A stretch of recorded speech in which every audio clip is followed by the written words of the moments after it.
మిల్కా అనే chocolate company ఒక genius marketing వల్ల చాలా ప్రాఫిట్ ని సంపాదించింది. కస్టమర్స్ మిల్కా చాక్లెట్ బార్ ని ఓపెన్ చేసినప్పుడు అందులో ఒక పీస్ మిస్ అయింది.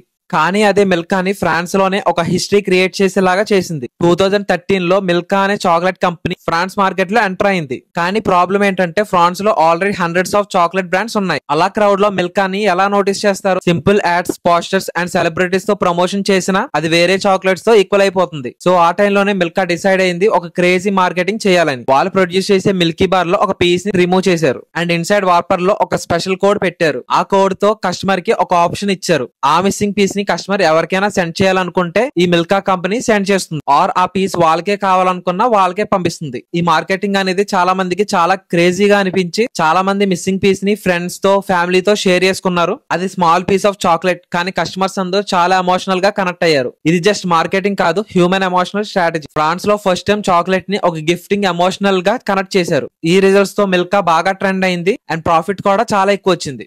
ఈ మార్కెటింగ్ వల్ల మిల్కా కంపెనీ ఫ్రాన్స్ లోనే టాప్ కంపెనీస్ లిస్ట్ లో ఒకటిగా చేరింది. ఈ క్యాంపెయినింగ్ ని మార్కెటింగ్ వరల్డ్ లో మిస్సింగ్ పీస్ స్ట్రాటజీ అంటారు. సో కొన్నిసార్లు రొటీన్ గా కాకుండా క్రేజీ ఐడియాస్ తో మార్కెటింగ్ చేస్తే సక్సెస్ అవుతుంది. అందులోను కస్టమర్స్ కి ఎమోషనల్ గా టచ్ అయితే 98% వరకు సక్సెస్ అవుతుంది.